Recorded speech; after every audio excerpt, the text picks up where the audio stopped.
Good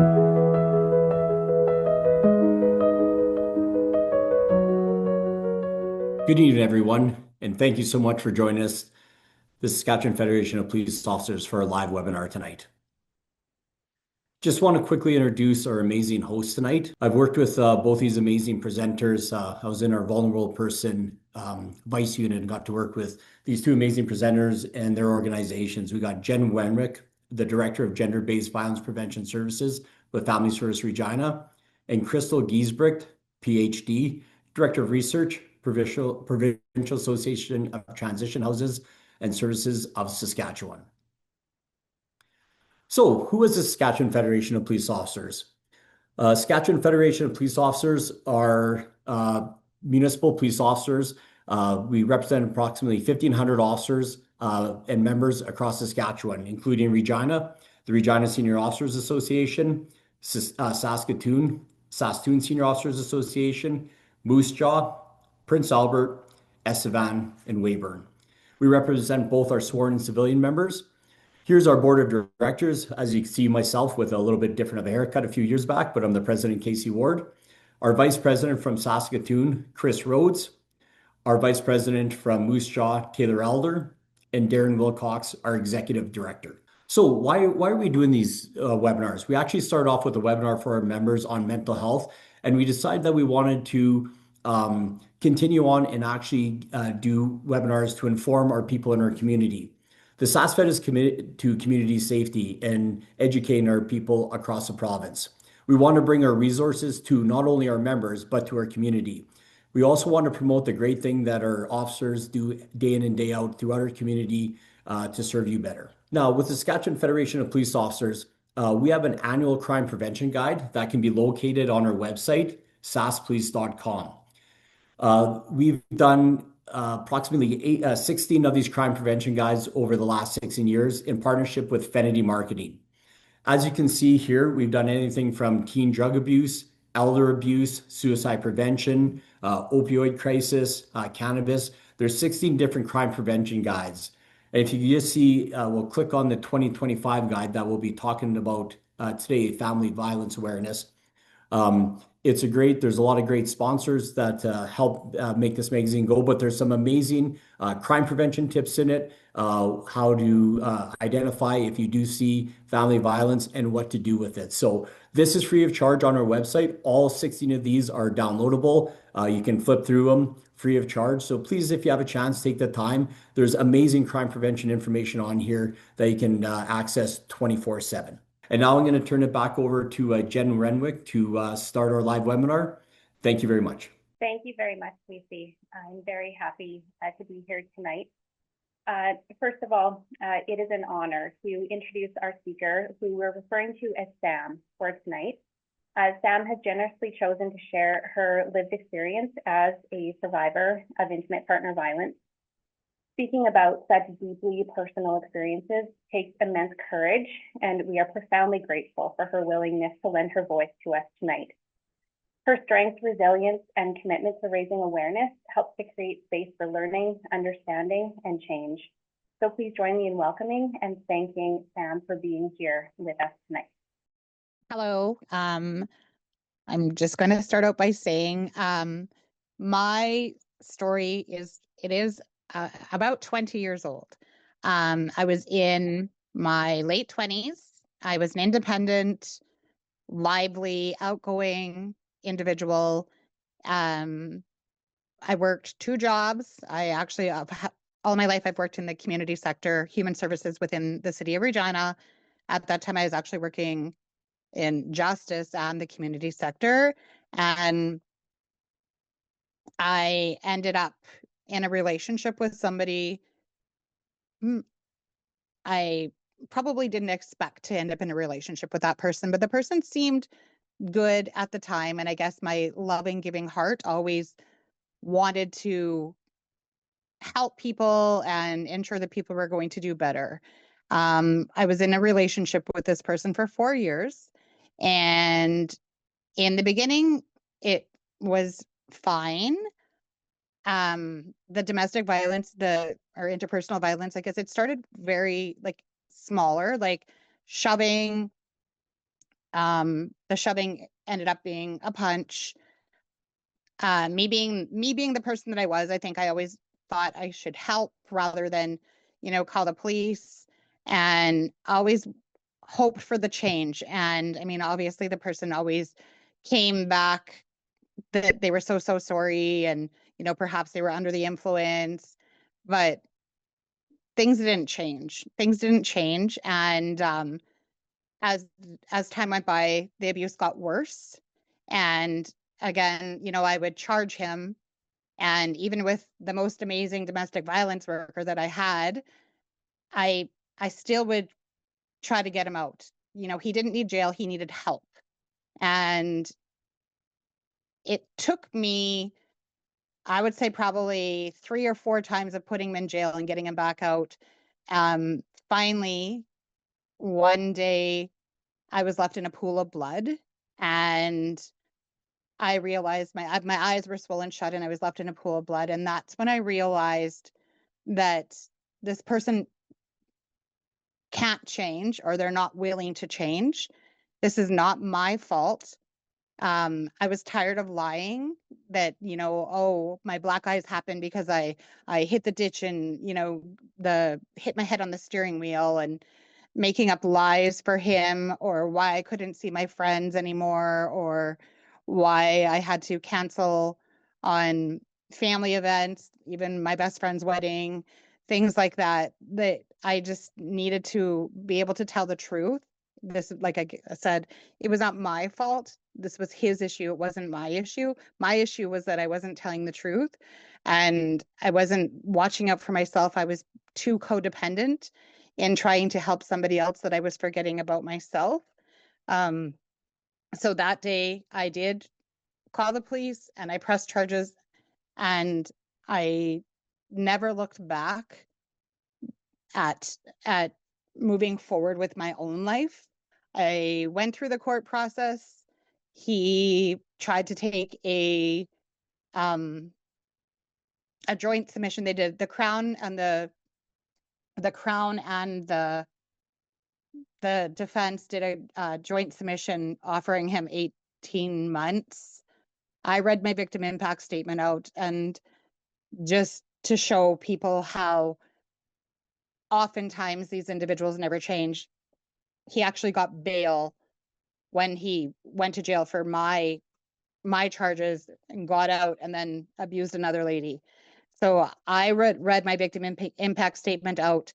Hers was read in court, and the judge imposed 23 months. It was just under a penitentiary sentence. So the joint submission didn't stick. He actually ended up getting more time. And for me, like I said, telling the truth about what was really going on in my life, following through with that court process. And I believe I empowered myself by reading out my victim impact statement and being able to stand up for myself and get my life back again. I did utilize the resources within our community, the family services, and I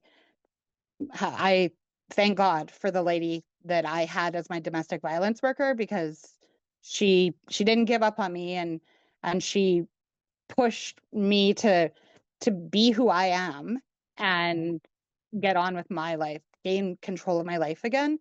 And I also had about 3 Regina police officers who were absolutely amazing as well, that I could confide in, and they were always there to help, because it took a long time. I even had a DVR system in my house, which was a panic button, basically, because he was quite excessively violent at times.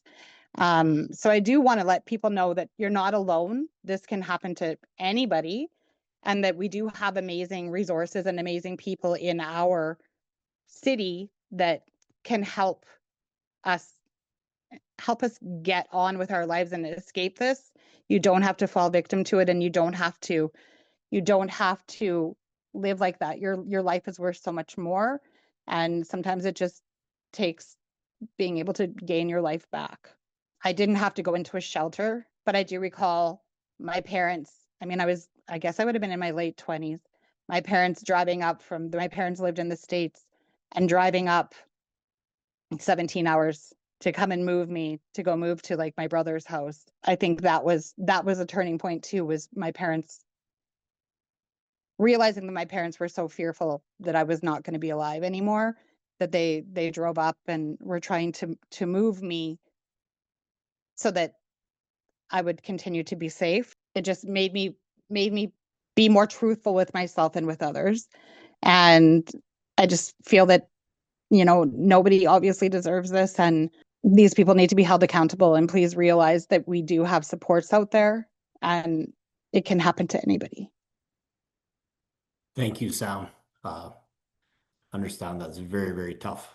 We really appreciate you sharing your story, and taking the time to come out tonight and sharing and just, let us know that there are resources, that things do get better, and there's a lot of great people that are willing to help people out when they do come forward. And two of those amazing people, I'll pass it over to Jen and Crystal for their presentation. Hello, everyone. I'm Crystal Giesbrecht from PATHS.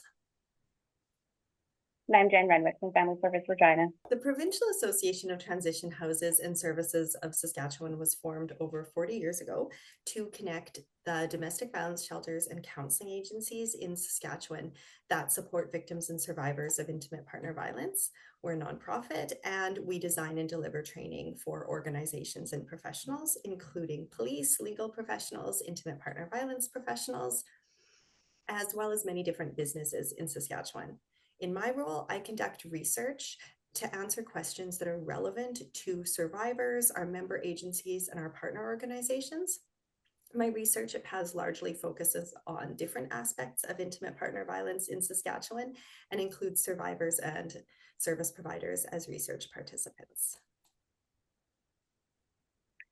Family Service Regina is also non-government, nonprofit, committed to strengthening individuals and families through accessible community-based support. Our services span prevention, early intervention, counseling, outreach, and education, ensuring people can access help in ways that feel really safe and approachable for them. Through community outreach and partnership initiatives, specialized counseling and intervention programs, parenting and family support, skill building workshops, and helpline services, we work collaboratively to address complex social issues and promote well-being in our community.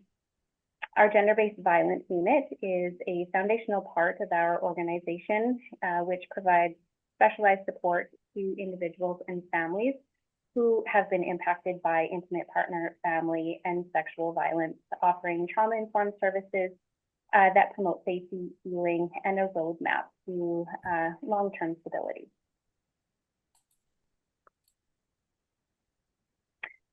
So there are many definitions of the terms intimate partner violence, commonly referred to as domestic violence, family violence, gender-based violence. However, for the purposes of our work, we generally use these as our definitions. Intimate partner violence is specific to an intimate relationship of any length or status. IPV is a type of gender-based violence, which is defined as harmful acts directed at an individual based on their gender, gender identity, gender expression, or their perceived gender. It's rooted really in power imbalances and systemic inequalities. Family violence can include any member of a family, including an intimate partner. Gender-based violence, intimate partner violence, and family violence can include many forms of abuse, from complex and not really easy to recognize to the most obvious. Physical, sexual, emotional, financial, spiritual, and criminal harassment are all good examples. Some can be criminal, some are not criminal, and some are seen to be, and we'll talk about coercive control a little bit later. There are various indicators that someone may be experiencing violence or abuse from a partner. Of course, they're not always easily recognizable signs, but if any of these signs are present, we recommend screening be conducted as a first step, followed by risk assessment. In addition to physical injuries, some other examples that physical violence is occurring include delayed presentation between the time of injury and treatment, multiple older injuries in different stages of healing, sometimes anxiety or depression or cognitive changes, such as difficulty with concentration, problem solving, or memory can be the result of a physical assault causing a traumatic brain injury. Strangulation is an especially dangerous form of IPV. We will talk more about that shortly. And the survivor's behavior might include exhaustion, isolation from family and social supports, making excuses for their partner's behavior, or changing their behavior in front of their partner, such as noticeably watching what they say. And the behavior of the abusive partner could be constantly checking up on the victim, insisting they remain with them, such as coming into the room during a medical appointment, attempting to manipulate others, suggesting that they are really the victim. We have a complete list of indicators in our Saskatchewan Common Assessment Protocol for Intimate Partner Violence and Abuse, the SASCAP. We will share more about that later in the webinar. And the SASCAP also contains resources for screening for IPV and determining the primary aggressor. There is a high correlation of intimate partner homicide and strangulation. Strangulation is noted in research to be a lethality factor in serious IPV cases. Strangulation can be missed by police and medical professionals given the injuries are often not visible externally. Casey Gwynn from the Training Institute of Strangulation Prevention in San Diego tells us that the majority of women killed by their partners each year in the US have been strangled prior to being murdered. The majority of all law enforcement officers killed each year in the US are killed by men with a history of IPV, often including strangulation. And also that the majority of mass shooters have an IPV history, again, often including strangulation. Strangulation is a significant and dangerous indicator of escalating violence in IPV cases. It not only causes serious physical and psychological harm, particularly to children who may be exposed, but is also widely recognized as a critical warning sign for potential intimate partner homicide. Research shows that women who have been strangled are 750% more likely to be killed by their perpetrator, highlighting how dangerous this type of violence can be. Individuals who use strangulation are at heightened risk of harming others as well, making it a key lethality risk factor that requires specific attention.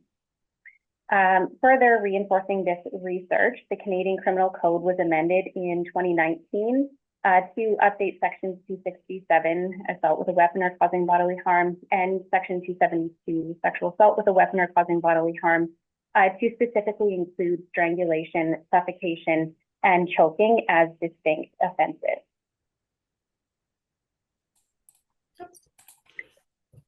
This slide outlines the key signs and symptoms of strangulation, emphasizing that serious injury can occur even when visible marks are minimal. Symptoms may include neck redness, bruising, swelling, or ligature marks, petechia on the face or eyes, voice changes such as hoarseness or difficulty breathing or swallowing, and neurological effects like dizziness, memory loss, headaches, or loss of consciousness.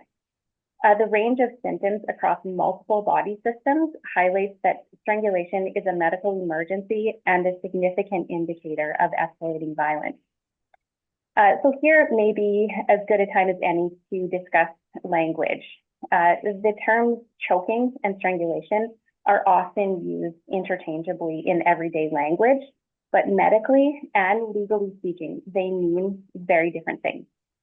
So choking refers to an internal blockage of the airway, such as when food or an object becomes lodged in somebody's throat. And strangulation, on the other hand, involves external pressure applied to the neck that restricts airflow and or blood flow to the brain. So in the context of intimate partner violence, the correct term is almost always strangulation, not choking. Using the word choking can unintentionally minimize the seriousness of the assault and obscure the significant medical risks that may be involved, including brain injury, stroke, or even death. Clear and accurate language is important because, as we've already mentioned, strangulation is a high risk lethality risk factor and should be recognized, documented, and responded to as such. Here, we see the rates of police-reported victims of intimate partner violence. The rate in Saskatchewan is the highest among the provinces, and it's over double the national average. On this slide, we have the rates of police-reported victims of IPV for the Prairie provinces and Canada, with women on the left and men on the right for Alberta, Saskatchewan, Manitoba, and nationally. So in this year, the rate in Saskatchewan was 724 victims per 100,000 population. The darker orange bar in the middle shows the rate for Saskatchewan men at 281 per 100,000. To the left, the tallest orange bar represents women victims in Saskatchewan with a rate of 1,175, 4 times higher. You can see here that while the majority of victims are women, male victims do exist. You will also see that the rate for men in Saskatchewan is nearly double the Canadian average.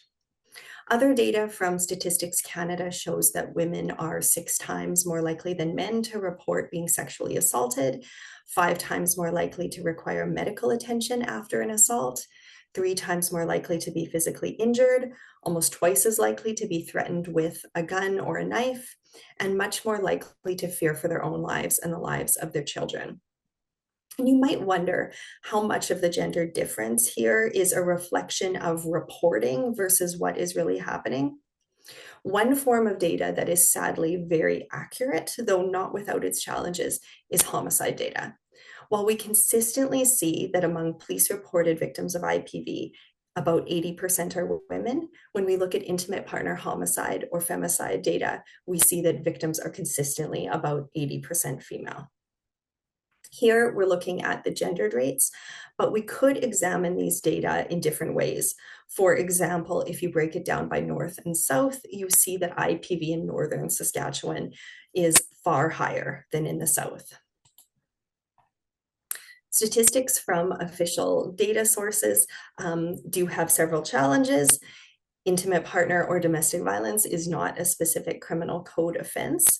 When there is an incident of IPV and police attend and there's a subsequent charge, it's often assault or aggravated assault, but offenses such as property damage, mischief, stalking, harassment are also part of the pattern. When we see data relating to police-reported incidents, it requires that the incident was flagged as intimate partner or domestic violence. And when Jen described IPV in the beginning, she noted that many of these behaviors and tactics are not criminal offenses.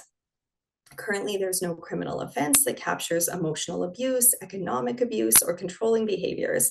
So if those forms of violence are not encompassed, or those forms of violence are not encompassed in police-reported data, it changes the way we see these numbers, but importantly, there's also a disconnect in offering legal safety mechanisms and other support to victims and survivors, and interventions and accountability for perpetrators when a chargeable offense has not occurred. And there's also many reasons why victims and survivors may choose not to report IPV, a point that we'll come back to later in the webinar. I had the pleasure of hearing a police officer from Scotland speak at the Canadian Chiefs of Police Conference last year in Quebec. He spoke about how Scotland's Domestic Abuse Act has changed the game for dealing with IPV cases in Scotland. Rather than focusing solely on isolated criminal incidents individually, the Act recognizes that abuse often occurs as a sustained pattern of behavior over time. So to quote the Act, the offense of abuse of a partner or ex-partner is intended to ensure that the criminal law reflects that domestic abuse can often be a course of conduct which takes place over a sustained period of time, and that a course of abusive behavior can consist of both physical violence and threats, which could have been prosecuted under previously existing laws, and psychological and emotional abuse, which were much more difficult to prosecute under previously existing laws. So by enabling abuse of various types, which takes place over a period of time, to be prosecuted as a single course of conduct within a new criminal offense of domestic abuse, they call it, the criminal law better reflects how victims and survivors actually experience such abuse. It ensures that a course of conduct of entirely sometimes non-physical intimate partner violence of a person's partner or ex-partner can be criminalized.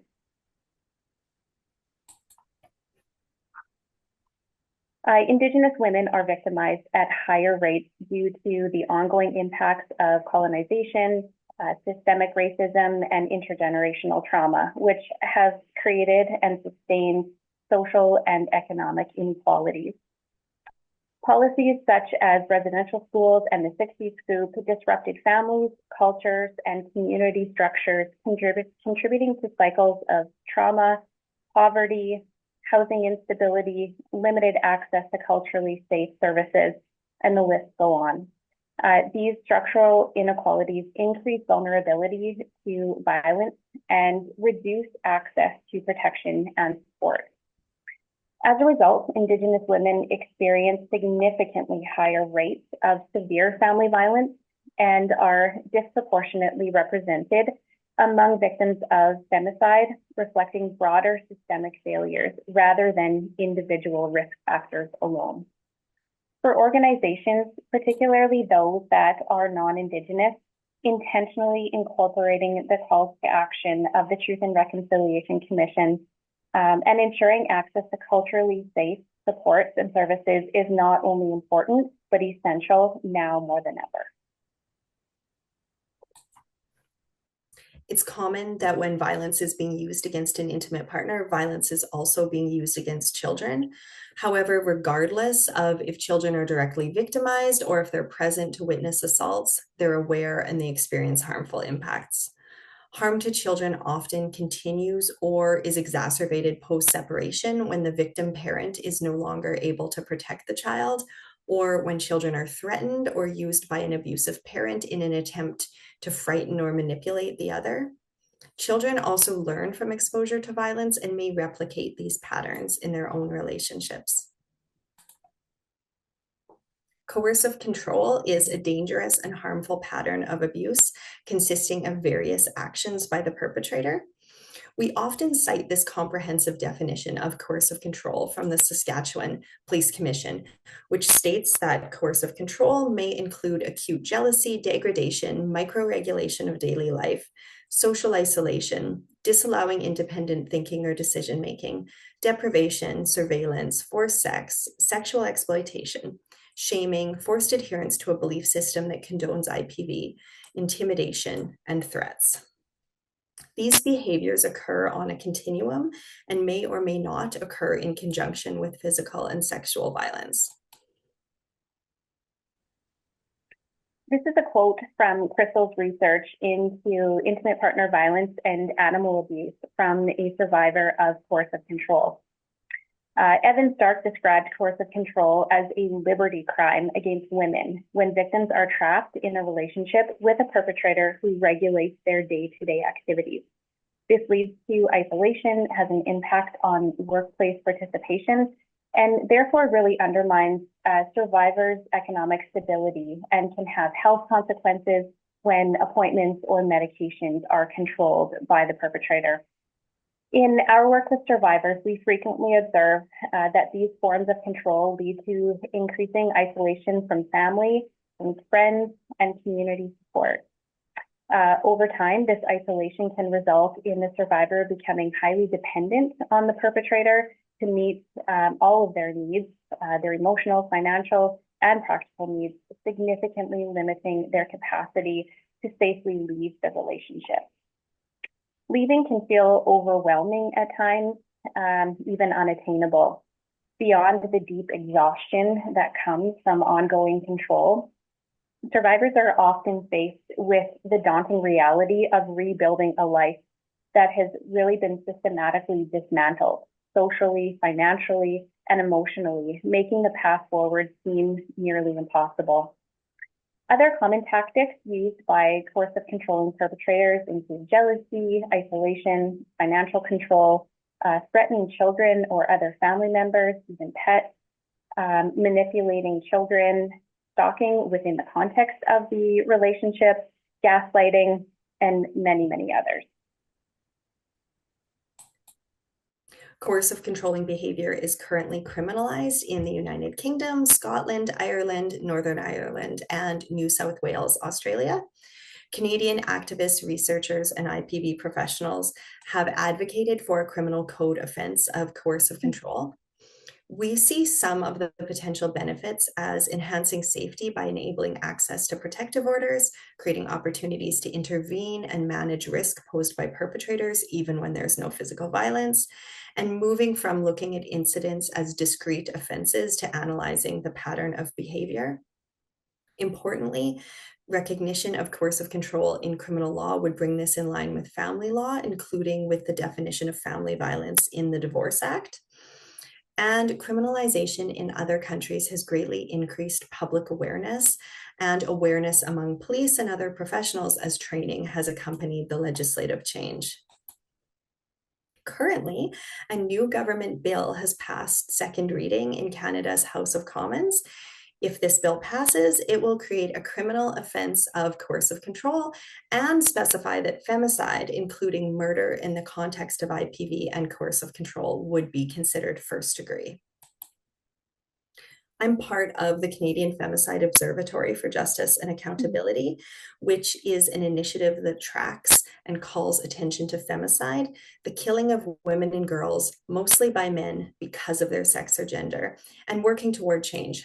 The CFOJA documented 850 women and girls killed during the 5-year period between 2018 and 2022. 88% were killed by male accused.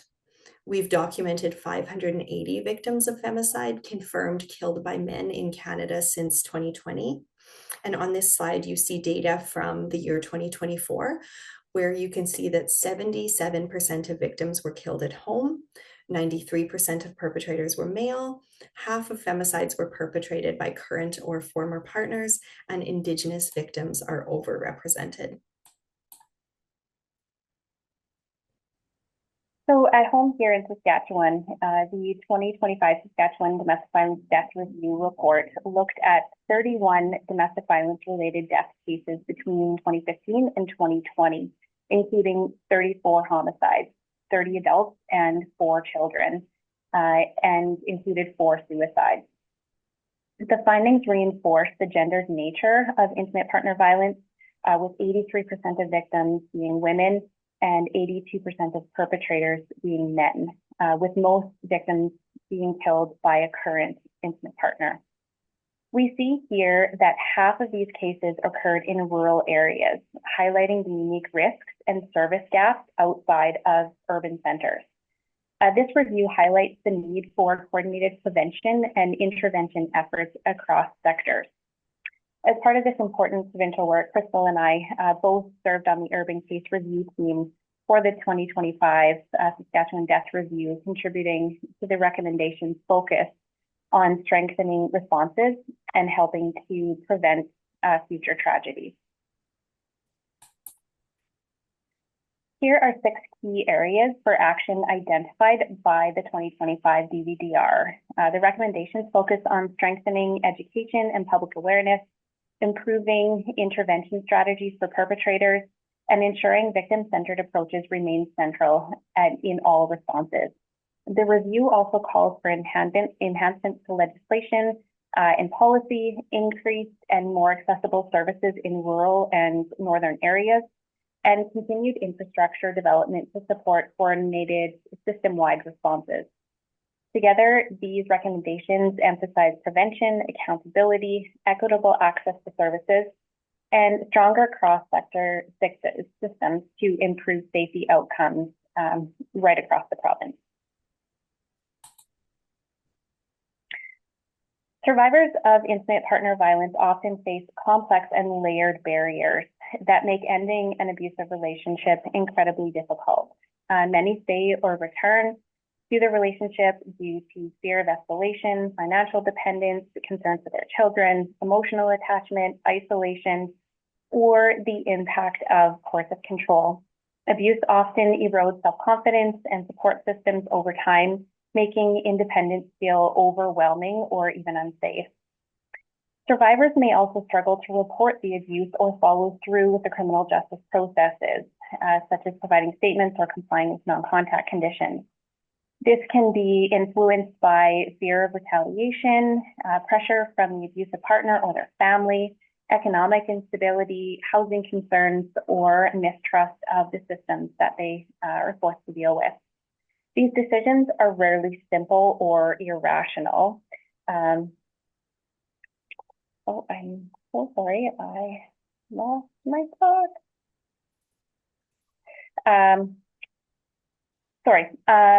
These decisions are rarely simple or irrational. Rather, they reflect the complex realities survivors navigate while trying to balance safety, stability, and survival.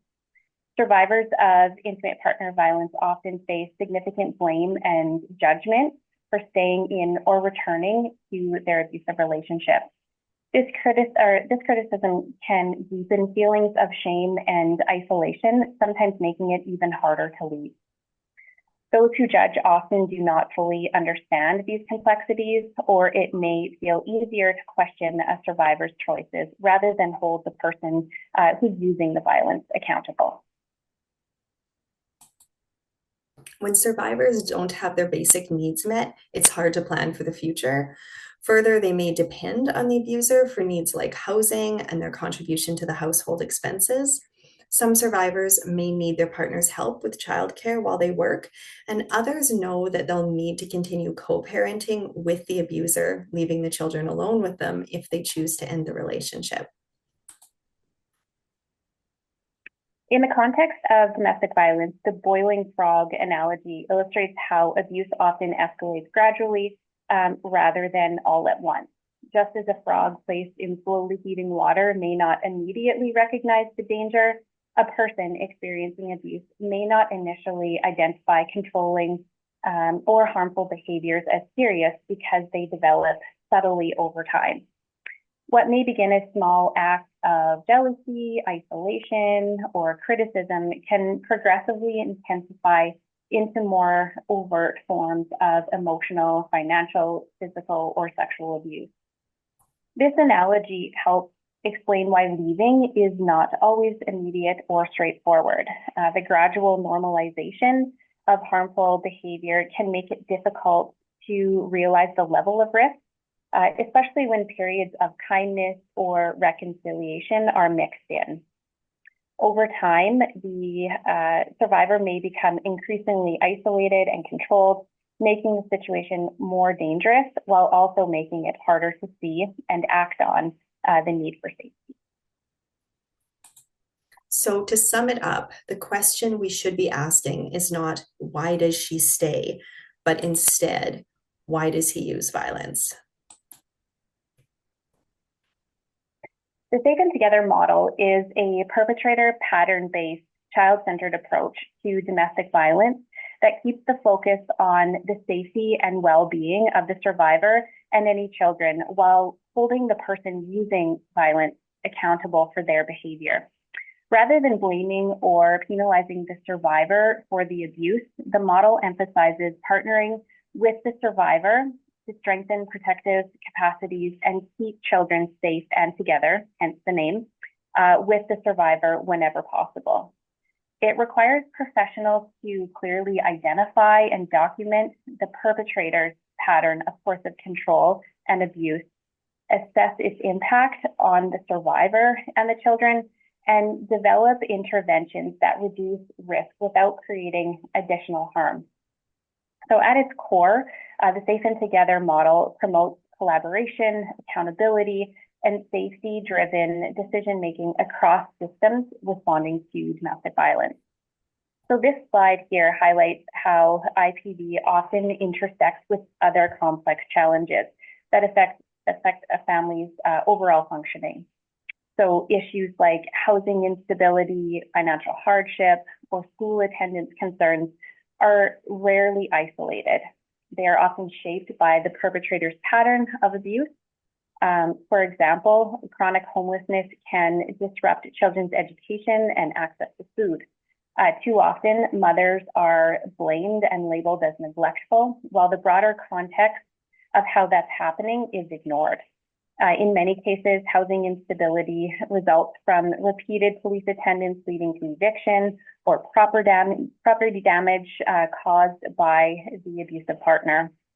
Without rental references or stable housing history, finding safe, affordable housing becomes even more difficult, deepening the family's vulnerability. Early in my career, I worked with a woman who, following her divorce, began a new relationship. Her new partner had a known history of intimate partner violence and had grown up in a family where violence had been really normalized. At the time, she was navigating the emotional impacts of her divorce and was struggling with her own self-worth. The physical and emotional abuse began soon into their relationship, and over time, as it often does, escalated significantly. When she began contacting police, his brother intervened on his behalf and also assaulted her. So although charges were laid on multiple occasions, he was frequently released and would return to her home, perpetuating the cycle of violence and fear that she was living in. We were able to relocate her to what was supposed to be a secure apartment, but he continued to find ways to get into her building. The ongoing pattern of assault, release, and return created a constant state of terror for her. Eventually, after a serious assault, he was finally remanded in custody. However, because of the repeated trauma she had experienced, she remained hypervigilant and deeply fearful. On one occasion, I remember she called me in extreme distress. She was very panicked, convinced he was at her door trying to break into her apartment. Although I knew he was in custody, I contacted the correctional center just to make sure, and they confirmed that he was in fact in the center. Her fear was rooted in the very real history of his repeated cycle of violence. The cumulative trauma profoundly affected her mental health, unfortunately, despite having no prior history of mental health concerns. Unfortunately, this story does not have a positive outcome. She later became critically ill with pneumonia and was found unconscious on a sidewalk by EMS. Due to the deterioration of her mental health and overall well-being, she didn't even recognize how sick she was and ultimately passed away. While we cannot attribute her death directly to her partner, it's clear that the prolonged trauma and instability resulting from his abuse had a significant impact on her health and vulnerability.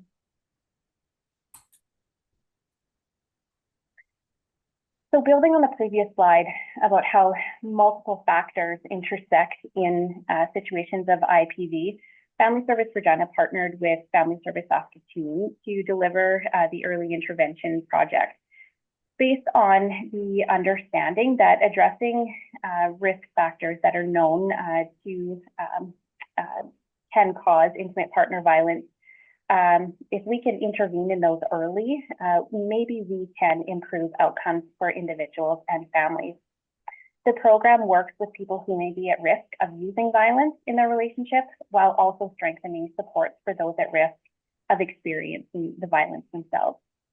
By identifying and responding to challenges that can exacerbate abusive behavior through risk assessment, case planning, and wraparound support, the project aims to interrupt patterns before they escalate. The project leads casework, therapeutic counseling, and Compass, a supportive group for men focused on accountability, increased emotional regulation, and healthy relationship skills. At its core, we built the initiative on the philosophy that early coordinated intervention can influence positive change and alter the long-term trajectory for families.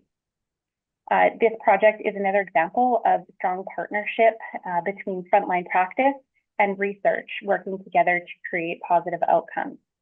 Family Service Regina and Family Service Saskatoon partnered with PATHS, the Provincial Association of Transition Houses and Services of Saskatchewan, where Crystal is from, who, following extensive research, developed a specialized assessment tool for the early intervention staff to use in their frontline work. We're often asked about contributing factors to IPV or why our rates in Saskatchewan are so high. And it's a complex answer because there's multiple factors that intersect in different ways. Ecological models describe the interconnection of individual, relationship, community, and societal factors that can interact to create an environment where someone makes a choice to use violence against their partner and where that may be excused or enabled.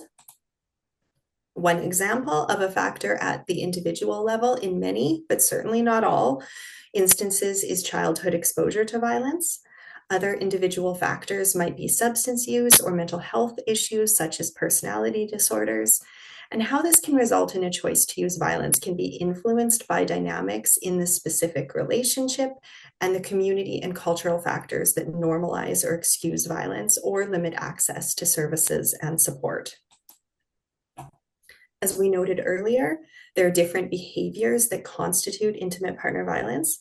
These forms of violence frequently occur in combination and exist on a continuum of severity. There are also different motivations for using IPV, including violence that is reactive or situational violence that is, or violence that is reactive or situational, as opposed to violence that is rooted in a desire to control and dominate. 50 years of research in the field has demonstrated that there are different types of perpetrators. Some of the most widely known typologies include Johnson's typology of situational couple violence, which is a pattern of arguments and conflicts that escalate, where one or both partners is violent, but the violence is not based in dynamics of power and control in comparison to coercive controlling abuse. Others have differentiated perpetrators who are only violent to their intimate partner or to their intimate partner and children from those who are generally violent and engage in other types of criminal behavior. Another typology distinguishes reactive violence, which is seen as unplanned lashing out, to violence that's used in a planned and goal-directed fashion. There's undoubtedly overlap between these types. I conducted a study where I interviewed professionals who facilitate treatment programs in Saskatchewan for people who've used IPV. Respondents provided examples of their work with different types of IPV perpetrators, including those who use situational couple violence or perpetrate coercive control, or generally violent and antisocial individuals who have substantial criminogenic needs and engage in other forms of criminal behavior. Respondents also detailed challenges that arise when participants of varying risk levels and different subtypes participate in group IPV interventions together. Nearly 3/4 of those professionals felt that different types of perpetrators of IPV engage in interventions differently. And on the slide is a quote from a professional who highlights the danger of conflating anger management issues or situational conflicts with violence that is based on a motivation to control. Although more research is needed in this area, the evidence we have shows that typology has implications for case management, including treatment and preventing recidivism. So how can legislation help? Here we highlight some provincial legislation specific to intimate partner violence, family violence, and sexual violence in Saskatchewan. And we're going to touch on all of these briefly in the coming slides. So first, we have Clare's Law, formerly known in Saskatchewan as the Interpersonal Violence Disclosure Protocol Act. This is legislation designed to help prevent intimate partner violence by facilitating the disclosure of relevant risk information to individuals who may be at risk. The law originated in the United Kingdom following the 2009 murder of Claire Wood, who was killed by a former partner with a known history of violence against women. information she had not been aware of. In response, the UK introduced the first Clare's Law, allowing police to disclose certain information about a partner's violent past when there is a credible risk. Saskatchewan became the first province in Canada to enact Clare's Law, with the legislation coming into force in June of 2020, with municipal policing agencies and the RCMP joining in April of 2021. Other provinces have now followed suit. And again, its purpose is to facilitate the careful and structured sharing of risk-related information in order to protect potential victims from harm, strengthen early intervention, and enhance coordinated community responses to intimate partner violence. Clare's Law operates through two key pathways: the right to ask and the right to know. The right to ask allows an individual who feels they may be at risk, who we refer to in the legislation as person A, in an intimate relationship, or a concerned third party, referred to as person C in the legislation, to formally request that police assess and, where appropriate, disclose relevant information about a partner, who is referred to as person B, about their history of violence. The right to know enables police to initiate a disclosure themselves when they identify a credible risk, even if no request has been made. Together, these two pathways reflect the core purpose of Clare's Law: to facilitate timely, structured disclosure of risk information in order to protect potential victims from harm. When a request is made under Clare's Law, the police agency collects all relevant information and submits it to the Multi-Sector Review Committee, or the MSRC. The MSRC is made up of representatives from multiple sectors, including municipal police, the RCMP, PATH, Victim Services with the Ministry of Justice, and my organization, Family Service Regina. So Crystal and I both sit on this committee where we share our individual perspectives to help shape the recommendation that is provided back to police for disclosure to person A, or the person who has made the request.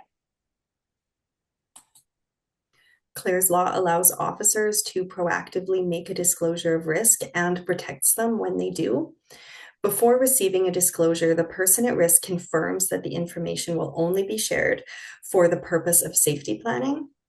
It cannot be used in family court or for any other purposes. And further, the information given is only a verbal disclosure of risk, and no specific details of past incidents or of previous partners is shared. Since Clare's Law was implemented in Saskatchewan in the summer of 2020, there have been close to 24 disclosures on several of those years. Most of those were under right to ask, where the officer received the application, submitted that anonymized information to the Multi-Sector Review Committee, which then provided an opinion regarding the level of risk and information to disclose. It's necessary to continue increasing public awareness of Clare's Law so that people who may be at risk are aware of the right to ask option. But police officers' use of right to know is the most efficient way for that information to be shared when police are attending and have information pertaining to risk. So we hope to see an increase in right to know disclosures. On this slide, you see a quote from a victim advocate that was included in our 2023 annual report. They highlight the importance of giving choice and control over their own safety decision-making to the person at risk to counteract the power imbalance that is so often present in relationships where abuse is taking place. This quote comes from a person who was potentially at risk and received a disclosure. She says, "I was able to make an informed decision based on the information that I received. I think this is a good idea that people are informed so we can make a safe choice." Another woman who received a disclosure shared, "Clare's Law helped me a lot due to the fact that my abuser was high risk to reoffend. As soon as I found that out, I watched my back, but he was one step ahead and it came true. I lived in hell for a few more months until he got arrested. I've spread the word. As soon as I hear anything to spread awareness, and partners, victims stay safe. 100% recommended. Thank you so much for letting me keep my life and warn me, as it almost ended with him. So here's another piece of provincial legislation that can assist survivors of intimate partner violence. Amendments made in 2017 to the Victims of Interpersonal Violence Act and the Residential Tenancies Act created important protections for survivors of intimate partner violence in Saskatchewan. These changes allow tenants who are experiencing many forms of intimate partner violence and sexual violence, or whose family members are experiencing violence by someone they live with, to end a fixed term rental agreement with 28 days notice. So this means that survivors are not legally bound to remain in a shared residence simply because of a lease commitment. By removing the significant housing barrier, the legislation supports survivors in making safety-focused decisions without the added fear of financial penalties or legal consequences. Access to the ability to safely terminate a tenancy can be a critical step in leaving an abusive relationship, helping survivors secure new housing, protect their children, and move forward to stability without being trapped in a lease. The Saskatchewan Employment Act provides eligible employees who are victims or survivors of interpersonal violence with access to up to 5 days of paid leave and 5 days of unpaid leave from work. Those days can be taken all at once or broken down into days and hours as necessary. A recent amendment, just in January, now allows employees to take an additional unpaid leave of up to 16 weeks. This time off can be used for anything related to experiencing violence, such as reporting to police, attending court, counseling appointments, or moving. We know from our research and work with survivors that this makes all the difference, especially for those who are working in lower paid and precarious employment. Before this legislation was implemented, I heard from a survivor that did not report to the RCMP in her small town because it was open to report non-emergency things during the business day, and she didn't want to ask for the time away from work. Other survivors struggled to make up excuses at work when they had to keep returning to court because of adjournments, and they didn't know if they would be allowed the time off. So the Victims of Interpersonal Violence Act includes 3 provisions, with the most commonly being the Emergency Intervention Order. This provincial legislation can provide safety through temporary orders, including non-contact conditions, exclusive occupation of a residence regardless of ownership, or can prevent the respondent from attending specified places regularly attended by the survivor or members of their family.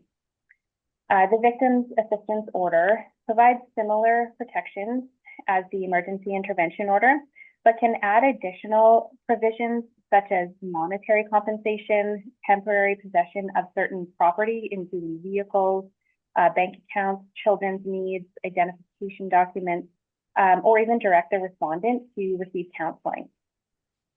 The warrant of entry allows a justice of the peace to issue a warrant where the person who has made the application has been refused access to the survivor, and there are reasonable grounds to believe that person could be a victim of intimate partner violence. If approved, access can be granted to a location to assist the survivor or potential survivor and seize and remove anything that may provide evidence that that person has been a victim.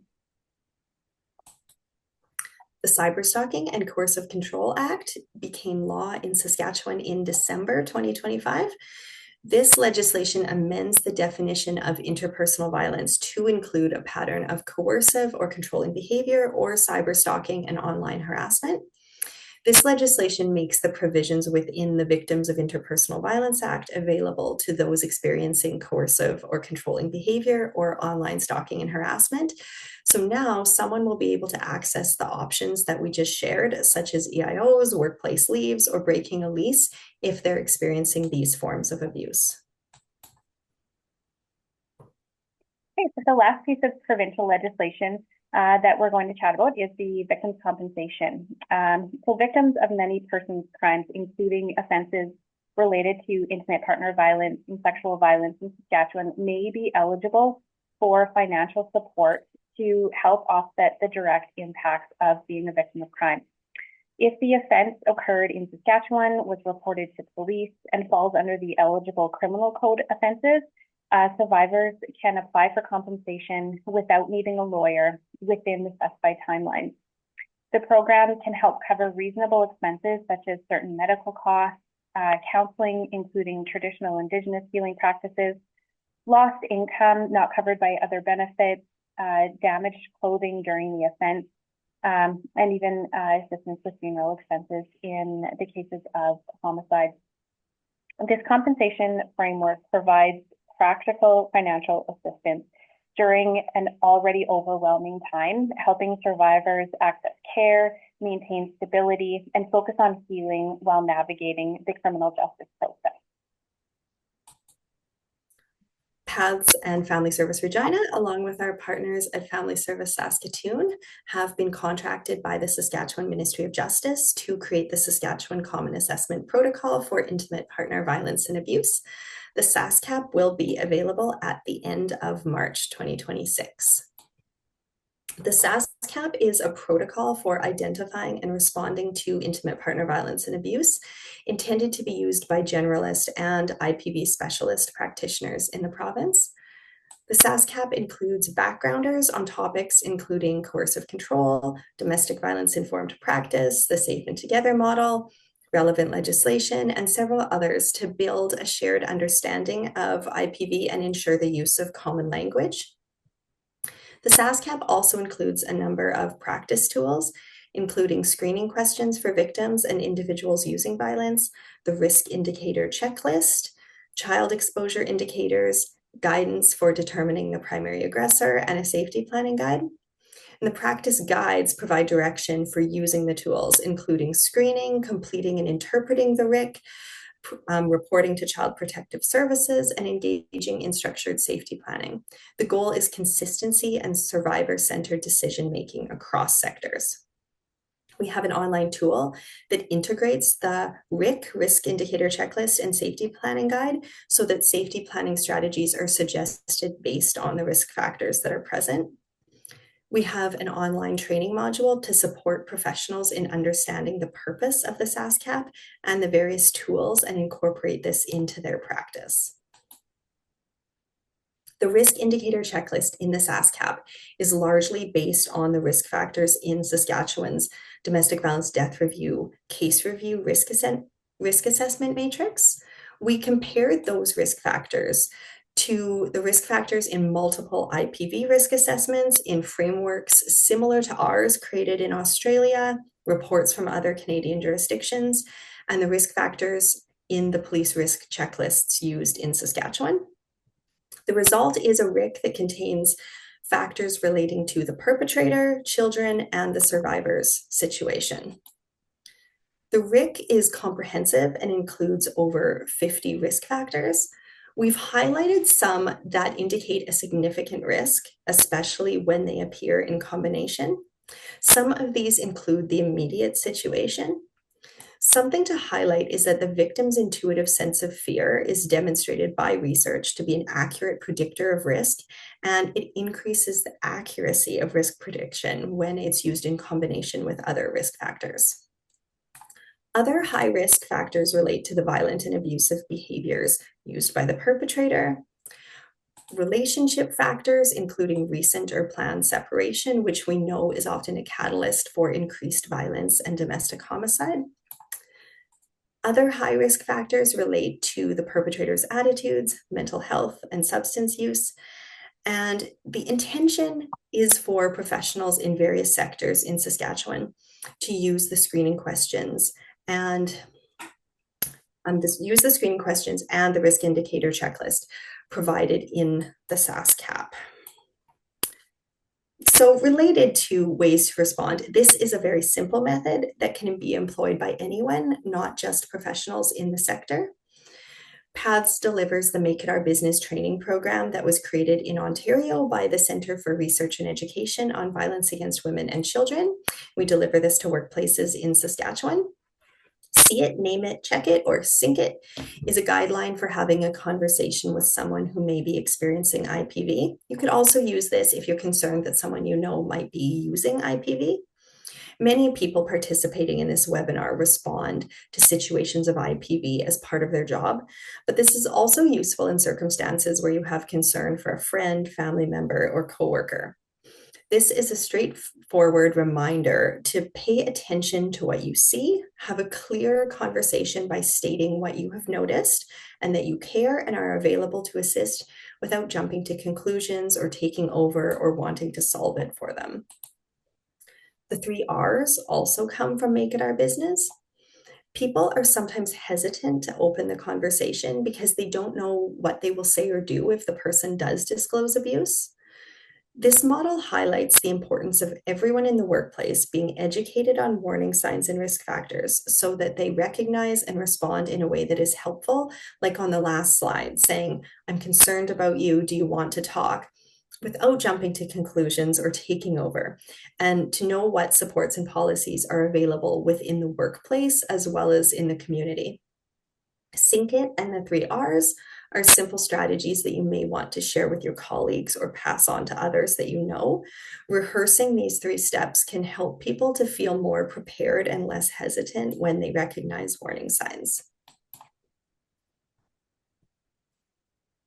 There are a wide range of supports available for individuals experiencing or using family violence, including intimate partner violence shelters, counseling programs, services for children exposed to violence, sexual assault centers, mental health and crisis services, police and victim services, legal supports, addiction services, cultural supports, youth services, and access points such as 211. Family Service Saskatchewan affiliates also offer programs like rapid access counseling to help people connect to really timely care. Together, these services form a coordinated network focused on safety, accountability, healing, and long-term stability. Accessing support is critical for survivors of intimate partner and family violence. Connection to services can reduce isolation, strengthen safety planning, address trauma, and help stabilize housing, finances, and parenting. However, access is not equal across the province. Survivors in rural and northern communities often face additional barriers, including limited local services, transportation challenges, privacy concerns in small communities, and longer emergency response times. In these contexts, virtual counseling or virtual services, phone-based support, crisis lines, and coordinated referral services like 211 are especially important in bridging gaps and ensuring access to care. Importantly, no single agency, police service, or organization can create meaningful change in isolation. Working in silos limits effectiveness. The greatest benefit for survivors is seen when sectors collaborate, sharing information appropriately, coordinating responses, and aligning resources so that individuals and families experience a seamless supportive system rather than fragmented systems. One example of such a collaboration is the Reconnect Helpline. Federally funded, this partnership between the United Way, 211, and Family Service Regina is a crisis line geared to attract those who could be at risk of using violence in their relationship by addressing known risk factors. So a 30-minute telephone counseling session is provided, and if needed, further counseling is offered through the line. There have been many success stories from the line. One call came in the middle of the night.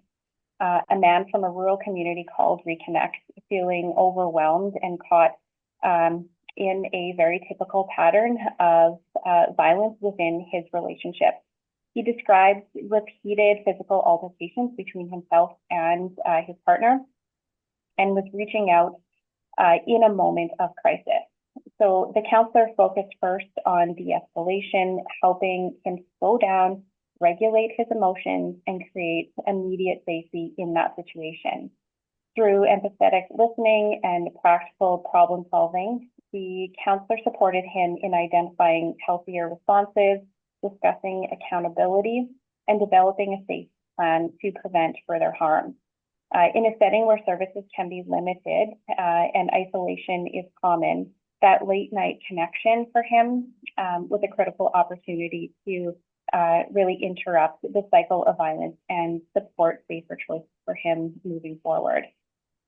Another man contacted the line after his wife had recently left their home without disclosing where she was staying. He shared that he had been calling various agencies, friends, and family members in an effort to find her. The counselor compassionately discussed with him the importance of confidentiality and the safety considerations that may have influenced her decision not to share her whereabouts with him. As the conversation continued, the caller disclosed that he was experiencing thoughts of suicide and was unable to commit to a plan for his own safety in that moment. So, recognizing the seriousness of the risk, the counselor remained on the line, provided emotional support, and contacted local police to conduct a welfare check.